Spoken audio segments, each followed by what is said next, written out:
Olá, estudantes! Vamos a mais uma aula de português e hoje falando sobre tipos de sujeito. O que é sujeito? O sujeito é um dos termos essenciais da oração e normalmente está localizado antes do predicado.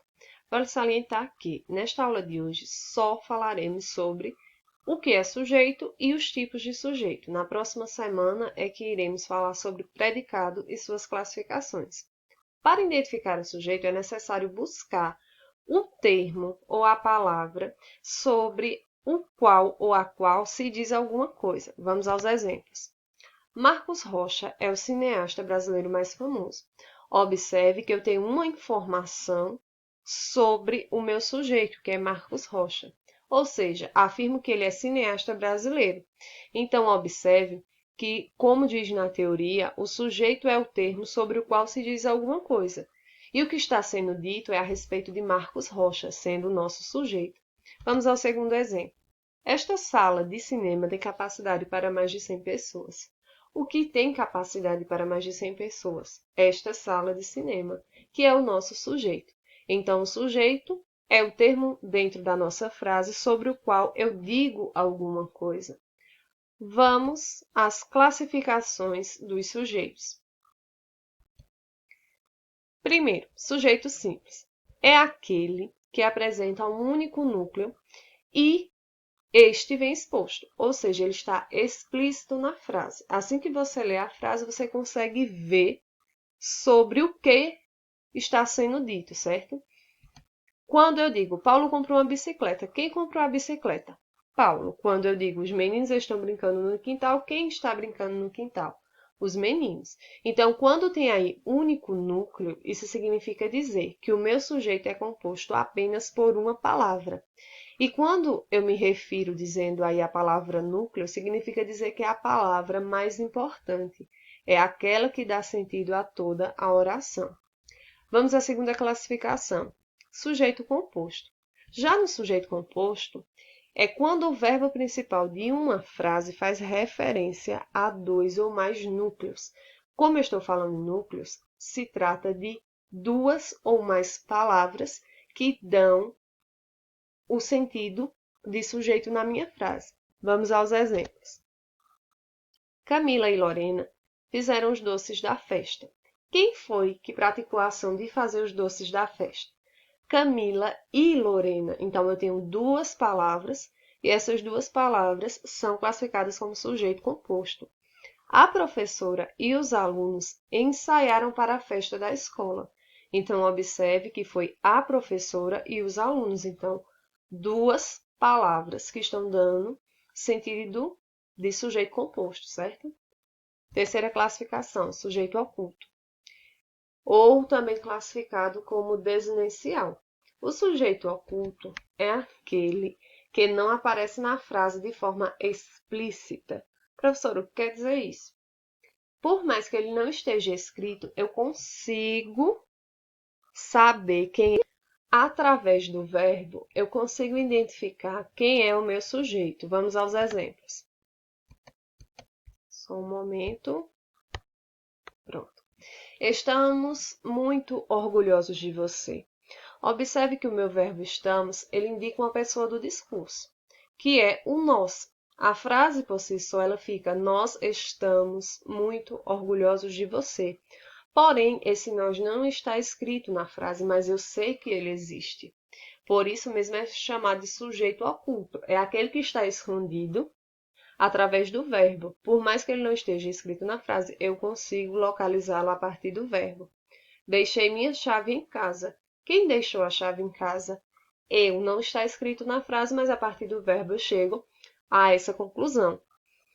Vamos agora para o sujeito indeterminado. O sujeito indeterminado é aquele que faz referência a alguém, mas não identifica. Ou seja, esse tipo de sujeito, nós vamos observar que eu sei que existe, mas eu não consigo identificá-lo, determinar quem ele é. Esqueceram de trancar a porta. Quem esqueceu de trancar a porta? Eu sei que foi alguém, mas eu não consigo dar um nome. Eu não consigo localizar de fato quem foi esse indivíduo. Precisa-se de vendedores. Eu sei que alguém precisa, por exemplo, de um profissional na área de vendas, mas eu não sei para qual área e nem sei de fato quem será esse profissional. Por isso, nós classificamos como sujeito indeterminado. E, por último, o sujeito inexistente, ou também classificado como oração sem sujeito. Nesse caso, nós iremos observar que trabalharemos com verbos impessoais. Os verbos impessoais são aqueles que indicam fenômeno da natureza, tempo decorrido. Vamos observar alguns exemplos para que fique mais fácil. Quando eu estou falando de verbos impessoais, são aqueles que se referem a fenômenos da natureza, tempo decorrido, existência ou acontecimento de algo.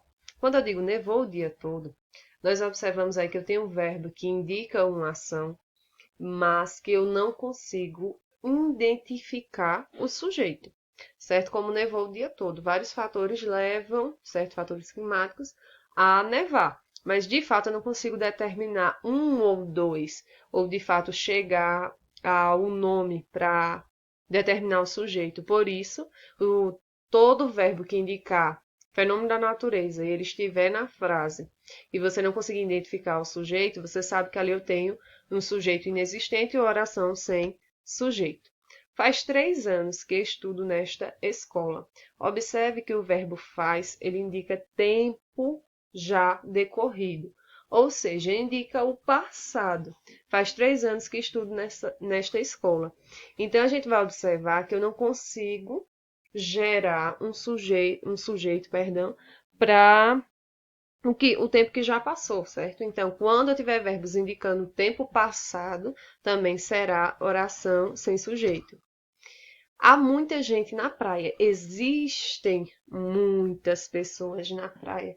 Então, toda vez que eu utilizar o verbo haver no sentido de existir ou de um acontecimento, também será sujeito inexistente. E por último, na minha família houve um caso parecido. Observe que aí eu estou utilizando o verbo haver como um acontecimento, certo? Então, o sujeito inexistente será baseado nos verbos impessoais, serão orações, onde eu terei o verbo, mas não conseguirei de maneira nenhuma encontrar um sujeito. E esses verbos impessoais, como fenômeno da natureza, tempo decorrido, ou verbos que indiquem existência ou acontecimento referente ao verbo haver, nos darão a pista, né, que já é um sujeito inexistente, porque eu não consigo encontrar o sujeito. As observações que eu tenho a fazer é a seguinte: a partir desse pequeno vídeo, certo? Vocês irão responder a lista de exercício desta semana, que é apenas sobre tipos de sujeito. Para não ficar muito extenso, mais do que o que já está o vídeo, eu só coloquei a lista sobre sujeito. Na próxima semana nós nos encontramos novamente nesse formato e nós continuamos o assunto falando de predicado. Bons estudos e fiquem com Deus. Abraço.